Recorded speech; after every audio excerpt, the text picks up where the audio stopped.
Have you ever had a moment that completely changed the trajectory of your life? A moment so unexpected, so jarring, that nothing would ever be the same again? That's exactly what happened to Alex Chen, and I'm about to take you on his emotional journey. If this story resonates with you, please consider liking this video and subscribing to the channel for more captivating stories that explore the complex nature of human relationships. Alex Chen stared at the ceiling of his modest apartment, the early morning light filtering through his thin curtains. The sound of steady breathing beside him made his heart race with panic.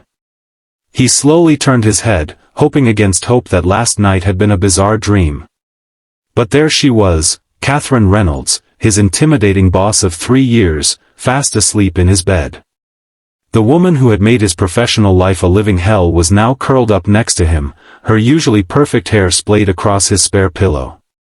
Before he could process what to do next, her eyes fluttered open, meeting his panicked gaze. "Alex," she whispered, her voice lacking its usual sharp edge, "I need to tell you something I should have said years ago." Alex had been working at Reynolds Architecture for 3 years now. He'd joined fresh out of graduate school, portfolio brimming with innovative designs and head full of ambitious dreams.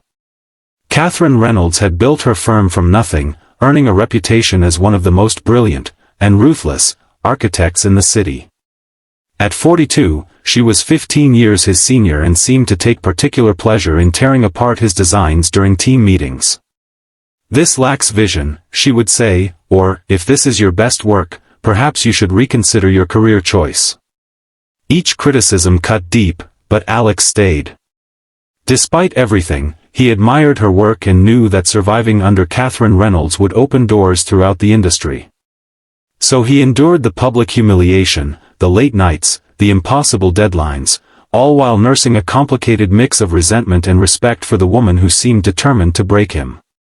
The events leading to this impossible morning had begun innocuously enough. The firm had landed a major contract, a cultural center that could put them on the international map. Catherine had assembled a small team to develop the initial concept, and to Alex's surprise, she had included him. "Don't make me regret this, Chen," she'd said, dropping a stack of research materials on his desk. For weeks, the team worked grueling hours. Alex poured everything into his contributions, hoping to finally earn some recognition. The night before the client presentation, they were the last two left in the office, reviewing every detail until the building security called up to inform them they needed to lock up. "We can continue at my place," Catherine had suggested, gathering her materials. Alex had been too stunned to do anything but nod. "Actually," she amended, looking at her watch, "your apartment is closer to the office. We'll go there." And so his boss had followed him home at midnight, her luxury sedan trailing his beat-up Honda through the city streets. Alex had frantically tidied his studio apartment while Catherine set up her laptop at his small dining table. They worked for hours, fueled by coffee and the nervous energy of their impending deadline. "This section here," Catherine said, pointing to a detail on the 3D rendering. "It's not working." Alex had braced himself for another cutting remark, but instead, she'd asked, "What would you do differently?" Cautiously, he'd shared his alternative vision, a more organic flow between the exhibition spaces that he'd been too intimidated to propose earlier. To his shock, Catherine had nodded slowly.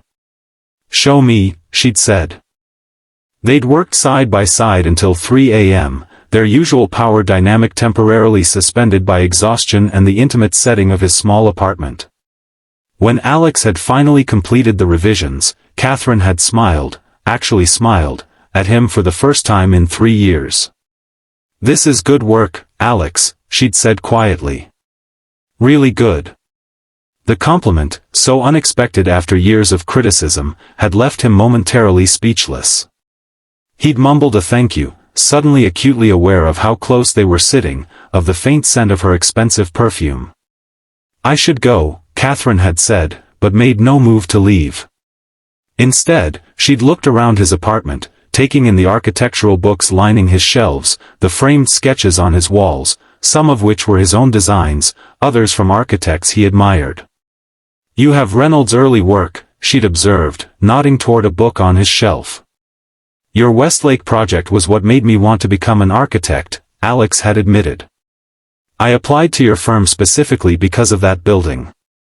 Something had shifted in Catherine's expression then, a softening around her eyes, a vulnerability he'd never witnessed before. It's late, she'd said finally. I've had too much coffee to drive safely. Do you mind if I rest here for a bit before heading home?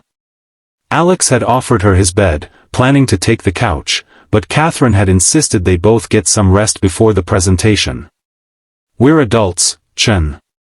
We can share a bed without it being an issue. Except now it was morning, and his boss was waking up beside him, and nothing about this situation felt remotely professional. I need to tell you something I should have said years ago, Catherine said, her voice still husky with sleep. Alex held his breath, his mind racing through possibilities, none of them good. Was she going to fire him for some boundary he'd unwittingly crossed? Was this some elaborate test he'd failed? I've been incredibly hard on you, she continued, sitting up against his headboard. Harder than on any other junior architect at the firm. I've noticed, Alex said dryly, his professional filter temporarily disabled by the surreal situation. To his surprise, Catherine laughed, a genuine sound he'd rarely heard from her. I'm sure you have. The thing is, Alex. She paused, seeming to struggle with her words, which was so unlike the decisive, articulate woman he knew. I see myself in you. The talent, the vision, the drive. But I also see the same mistakes I made when I was starting out. Alex sat up too, keeping a careful distance between them. What mistakes? Catherine sighed, running a hand through her disheveled hair. Trying to please everyone.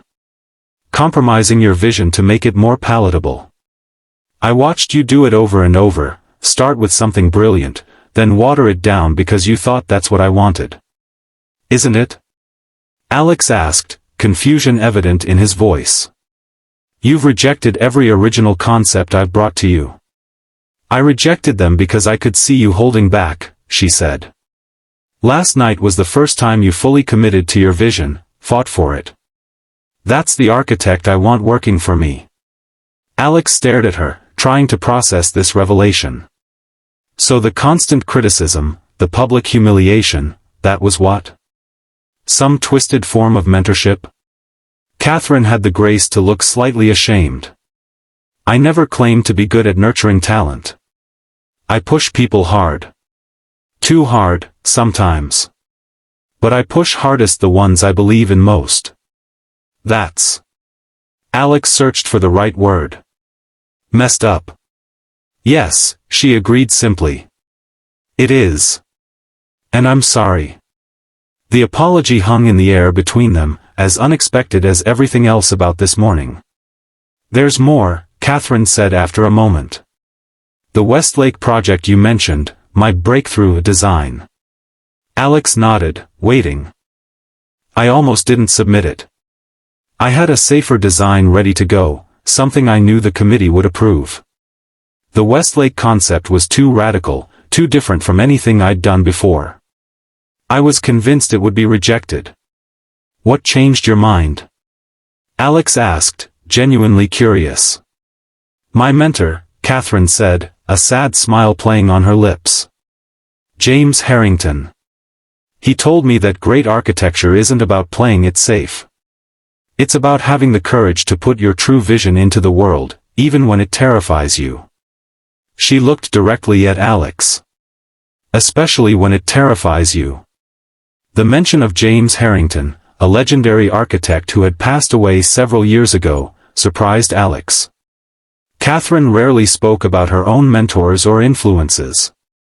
I didn't know you worked with Harrington, he said. There's a lot you don't know about me, Alex, she replied.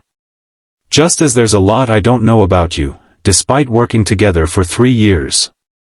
That's my fault. I've kept everyone at a distance since becoming the boss.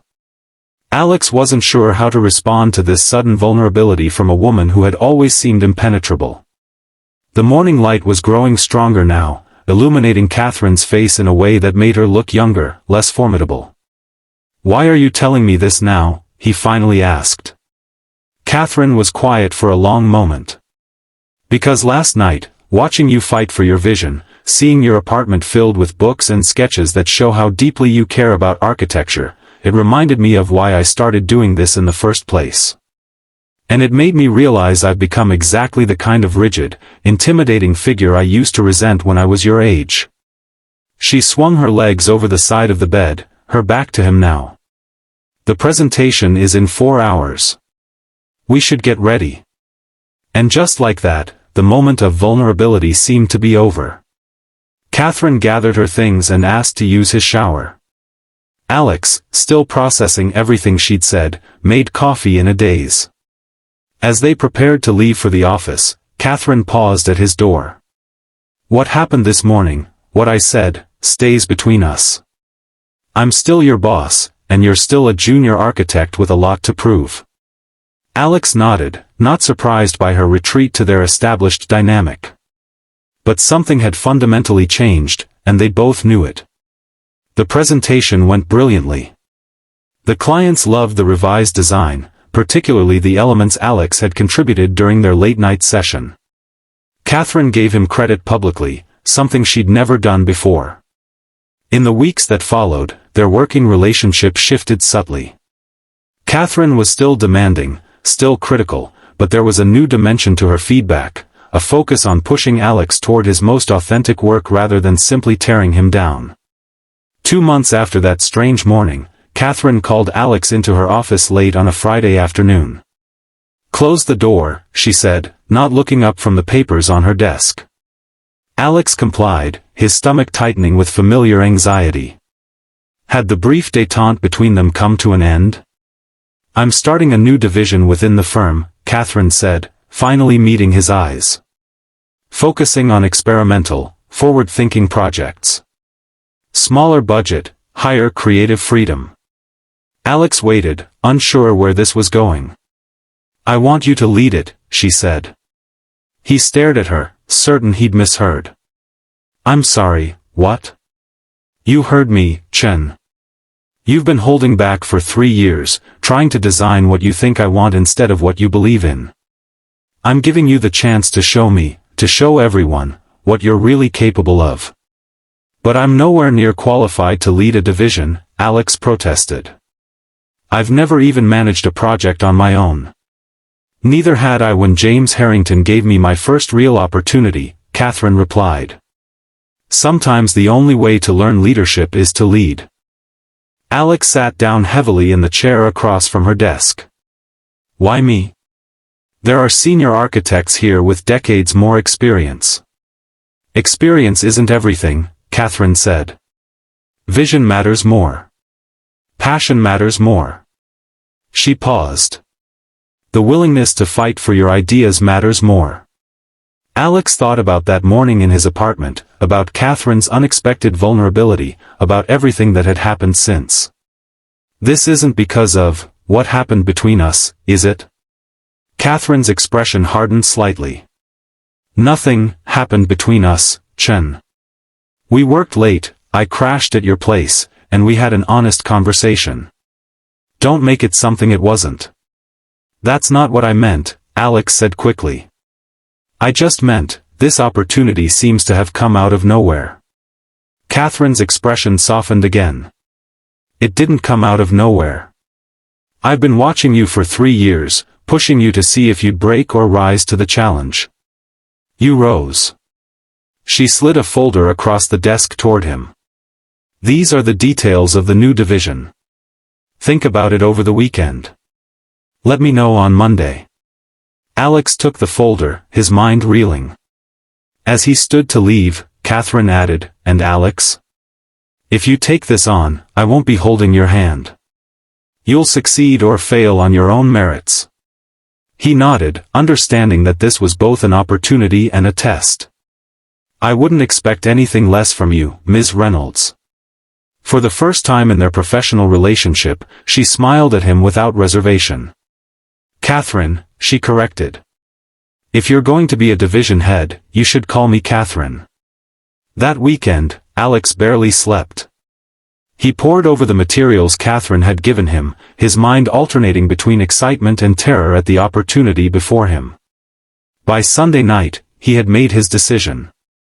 Monday morning, he knocked on Catherine's office door with a confidence he didn't entirely feel. "Come in," she called. Alex entered, placing the folder on her desk along with a sketch he had worked on all weekend, his vision for the first project of the new experimental division.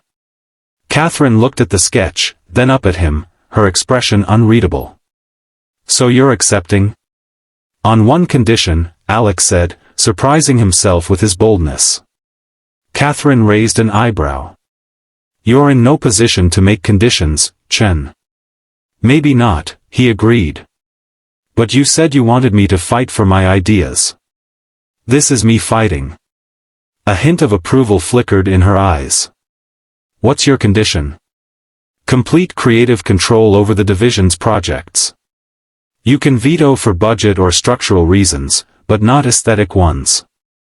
Catherine leaned back in her chair, studying him.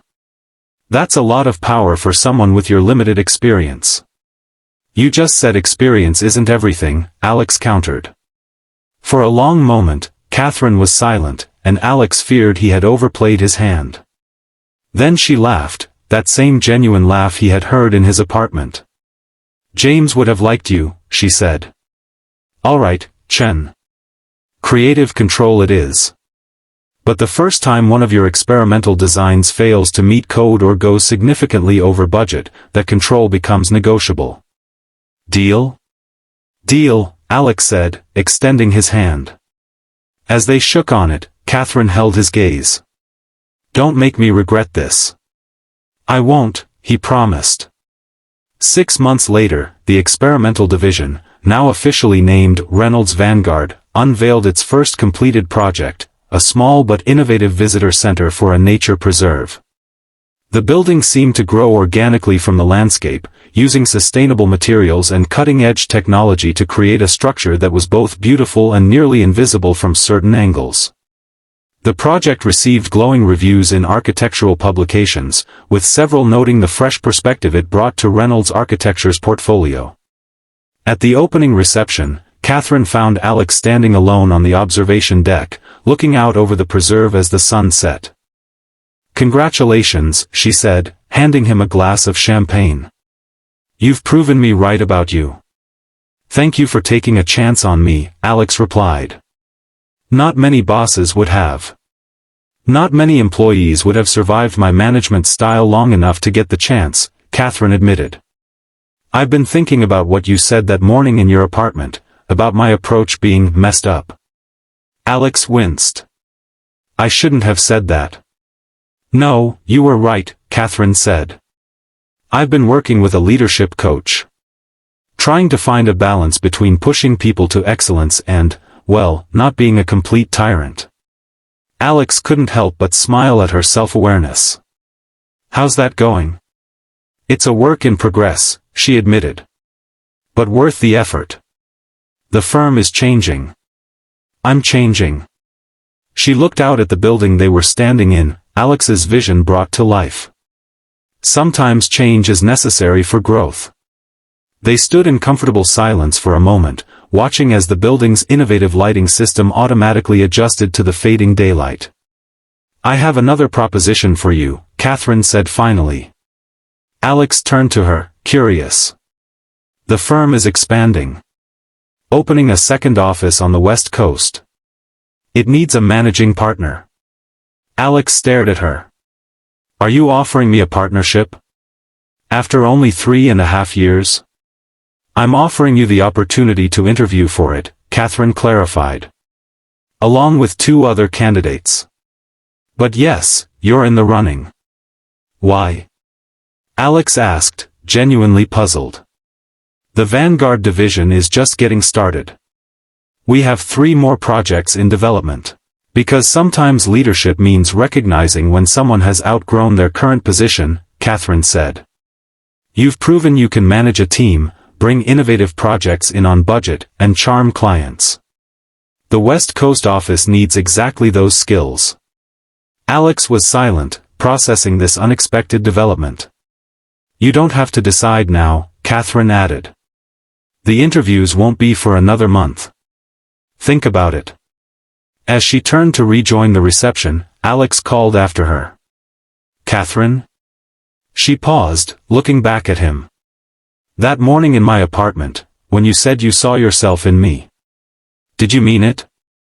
Catherine's expression softened in a way few people ever got to see. Every word. But you know what the difference is between us, Alex? He shook his head. You're learning these lessons much earlier than I did, Catherine said, her voice carrying a hint of something that might have been regret. It took me decades to understand that true leadership isn't about fear or control. It's about recognizing potential and creating the conditions for it to flourish. She glanced back at the reception, where members of Alex's team were celebrating their success. You already know how to inspire people, not just intimidate them. That's something I'm still learning. With that, she walked away, leaving Alex alone with his thoughts and the view of his first major architectural achievement glowing softly in the twilight. The month leading up to the partnership interviews passed in a blur of activity. Alex threw himself into his current projects while researching everything he could about the West Coast market. He studied the firm's strategic plan, identified potential clients in the region, and even developed preliminary ideas for how the new office could establish its own identity while maintaining the Reynolds brand. The night before his interview, Alex found himself unable to sleep. He paced his apartment, the same one where Catherine had delivered her shocking confession 6 months earlier. So much had changed since then, both professionally and personally. He had grown more confident, more willing to stand his ground. The team he'd assembled for the Vanguard division was tight-knit and innovative, pushing boundaries with each new project. Did he really want to leave all that behind? Start over in a new city? Take on the massive responsibility of running an entire office? His phone buzzed with a text message. It was from Catherine. Stop overthinking it. Get some sleep. Alex smiled despite his anxiety. Somehow, she always seemed to know what was going on in his head. He texted back a simple, thanks, and finally went to bed.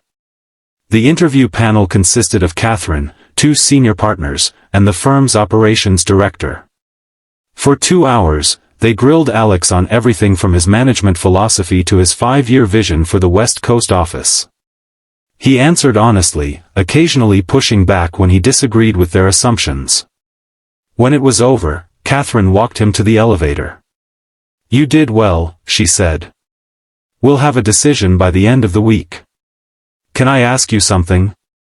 Alex said as they waited for the elevator to arrive. Catherine nodded. If I get this position, if I become a partner, how does that change things between us? She considered the question carefully. Professionally, you'd report directly to the executive committee rather than to me. We'd be colleagues more than boss and employee. And personally? Alex asked, surprising himself with his boldness. Catherine gave him a measured look. That's a complicated question, Alex. The elevator arrived, saving her from having to elaborate. Good luck, she said as the doors closed between them. 3 days later, Alex was called back to the conference room. All 3 members of the interview panel were present except Catherine. Where's Ms. Reynolds? Alex asked, trying to read their expressions. She recused herself from the final decision, the operations director explained. She felt her personal connection to your career might bias the process. Alex nodded, unsure whether to be concerned or touched by this development. We've reviewed all candidates thoroughly, the senior partner said, and we've reached a unanimous decision. Alex held his breath. We'd like to offer you the position of managing partner for the West Coast office, effective next month. Relief and excitement washed over him. Thank you. I'm honored by your confidence in me. Catherine spoke very highly of your abilities, the operations director added. Though she made it clear the decision had to be ours, not hers. After reviewing the details of the offer and signing preliminary paperwork, Alex went looking for Catherine. Her assistant informed him she had left early for a client meeting across town. That evening, Alex's team threw him an impromptu celebration when they heard the news. Amid the congratulations and good-natured teasing about becoming one of them, now that he was a partner, Alex kept checking his phone. No message from Catherine. It wasn't until nearly midnight, as he was walking home from the celebration, that his phone finally rang. "Congratulations, partner," Catherine said when he answered.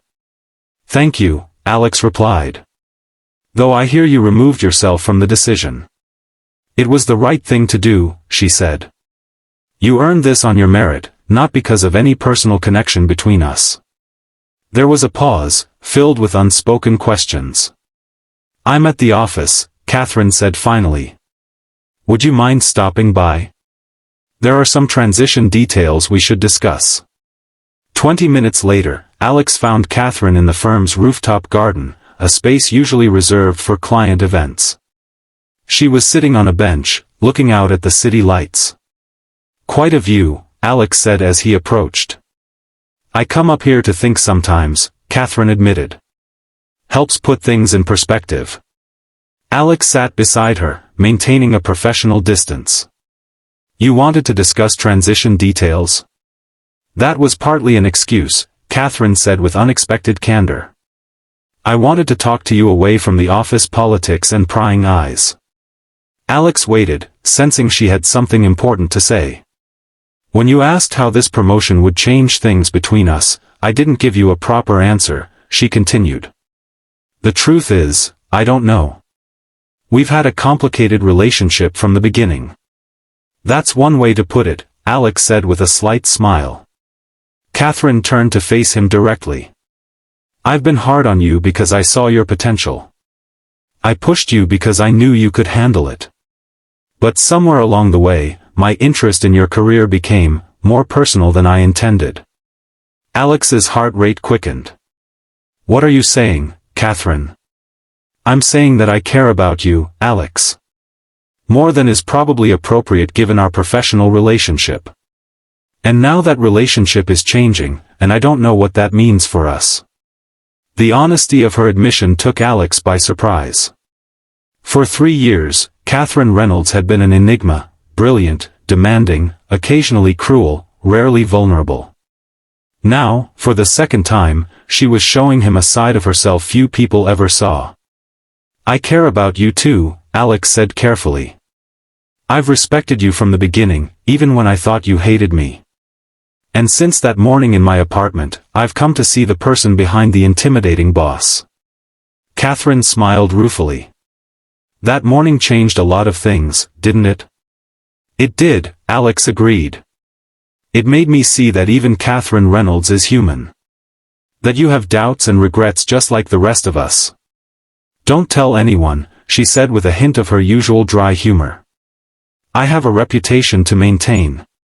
They sat in comfortable silence for a moment, the city humming below them. "So what happens now?" Alex finally asked. Catherine took a deep breath. "Now you go to San Francisco and build something extraordinary. You prove to everyone, including yourself, that you deserve that partnership. And I stay here and try to be a better leader to the people who work for me." "And us?" Alex pressed gently. "I think," Catherine said slowly, "that we need to give ourselves time. You'll be establishing yourself in a new city, building a new team. I'll be here, working on the next phase of the firm's growth. Let's see where we are in 6 months." It wasn't the answer Alex had hoped for, but he understood her caution. Their relationship had evolved from adversarial to respectful to something more complex. Whatever was developing between them deserved the space to grow naturally, without the complications of their changing professional dynamic. 6 months, he agreed. "But I'm holding you to that." Catherine smiled, a genuine, warm smile that transformed her face. "I would expect nothing less from you, Chen." The next month was a whirlwind of preparation. Alex relocated to San Francisco, where he threw himself into establishing the new office. He hired local talent, pursued promising clients, and began putting his stamp on Reynolds Architecture's West Coast presence. Catherine remained in New York, but they spoke regularly, first about business matters, then gradually about their lives outside work. Their conversations evolved, becoming more personal, more honest. Alex shared his insecurities about leading an office. Catherine confessed her ongoing struggles with balancing excellence and empathy. 4 months into his new role, Alex flew back to New York for the firm's quarterly leadership meeting. He arrived a day early, hoping to catch up with his former team and perhaps have dinner with Catherine. But when he reached the office, her assistant informed him she was out sick, something almost unheard of for a woman who prided herself on never taking a day off. Concerned, Alex called her cell phone. When she didn't answer, he made a decision that would have been unthinkable a year earlier. He took a taxi to her apartment. Catherine opened the door looking pale and surprised. "Alex? What are you doing here? You weren't at the office." "I was worried," he said simply. She stepped back to let him in, and Alex was struck by how different she looked in casual clothes, without her usual perfect makeup and imposing presence. Somehow, she seemed both more vulnerable and more beautiful. "It's just a bad cold," she assured him, leading him into her elegantly appointed living room. "I'll be back tomorrow." "Catherine Reynolds taking a sick day?" "I should alert the media," Alex teased gently. She smiled weakly. "Even I have my limits." As they talked, Alex noticed framed photographs he wouldn't have expected, Catherine with an older man he recognized as James Harrington, her mentor, Catherine with what appeared to be her family, Catherine receiving an award, looking much younger and less guarded. "I've never seen these photos before," Alex commented. "Few people have," Catherine admitted. "I don't usually invite colleagues to my home." The significance of this wasn't lost on Alex. "Thank you for letting me in," he said quietly. Catherine met his eyes. "You stopped being just a colleague a long time ago, Alex." In that moment, something shifted between them, the last barrier of professional distance falling away. Alex moved closer to her on the sofa, and Catherine didn't pull back.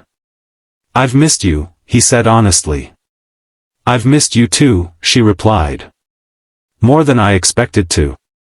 When Alex finally left her apartment hours later, after a long conversation that had nothing to do with architecture or the firm, they both knew their relationship had entered new territory.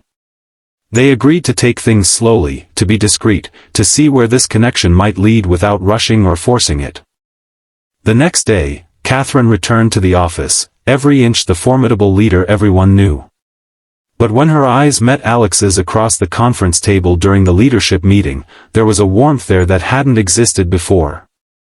2 years later, Reynolds Architecture had grown into one of the most respected firms in the country, with thriving offices on both coasts. Alex's West Coast division had developed a reputation for innovative, sustainable design that complemented the more established East Coast projects. Catherine had evolved too, becoming a more balanced leader, still demanding excellence but finding ways to nurture talent rather than simply testing it through trial by fire. The firm's culture had shifted, becoming more collaborative while maintaining the high standards Catherine had always insisted upon. As for Alex and Catherine, they had navigated the complexities of their personal and professional relationship with care and discretion. They maintained separate residences on opposite coasts but found ways to bridge the distance, both physically and emotionally. Their age difference and former boss-employee dynamic occasionally created challenges, but their shared passion for architecture and deep mutual respect provided a solid foundation. On the 5th anniversary of that fateful morning when Catherine had woken up in Alex's apartment, they returned to the rooftop garden where they had first acknowledged their feelings for each other. The city lights sparkled below them, much as they had that night. "5 years ago, I never would have imagined we'd be here," Alex said, taking Catherine's hand. "5 years ago, I was still trying to pretend I didn't care about you," Catherine replied with characteristic honesty. "You weren't very convincing," Alex teased. Catherine laughed, that genuine laugh that had once been so rare but now came more easily. "I've never been good at hiding my opinions. Even from myself. Alex looked out at the city skyline, dotted with buildings they had designed together and separately. Do you ever regret it? Taking a chance on me, professionally or personally? Catherine turned to face him fully. Never. You challenged me to be better, as an architect, as a leader, as a person. You made me remember why I fell in love with architecture in the first place. You did the same for me, Alex said. Even when you were tearing my designs apart in front of the entire team. Catherine winced slightly. I'm still sorry about that. Don't be, Alex said sincerely. It made me stronger. More confident in my vision. More willing to fight for what I believe in. Catherine smiled at him, her eyes reflecting the city lights. So what do you believe in now, Alex Chen? Alex reached into his pocket and pulled out a small box. I believe in us, he said simply, opening it to reveal a ring. I believe that what started in my tiny apartment 5 years ago has grown into the most important relationship of my life. And I believe that I want to spend the rest of my life with you, designing buildings, challenging each other, and building something even more meaningful than any structure we could create. Catherine's eyes widened, a rare moment of genuine surprise from a woman who prided herself on always being prepared. Alex. Catherine Reynolds, Alex continued, will you marry me? For a moment, Catherine was silent, and Alex felt a flicker of uncertainty. Then she smiled, that full, genuine smile that had once been so rare. Yes, she said. On one condition. Alex laughed, remembering their negotiation when he'd taken over the Vanguard division. What's your condition? That you never stop challenging me, Catherine said seriously. That we always push each other to be better, to see further, to create more boldly. That's a condition I can happily agree to, Alex said, sliding the ring onto her finger. As they sealed their agreement with a kiss, high above the city they had helped shape, both reflected on the strange, winding path that had brought them here, from intimidating boss and intimidated employee to partners in every sense of the word. Sometimes the most unexpected beginnings lead to the most extraordinary destinations. And sometimes, waking up to find your boss in your room can be the start of a journey neither of you could have imagined. If you enjoyed this story of unexpected connections and personal growth, please like this video and subscribe to our channel for more emotional journeys that explore the complex, beautiful ways human relationships evolve and transform us. Remember that sometimes the people who challenge us most are the ones who help us grow into our best selves.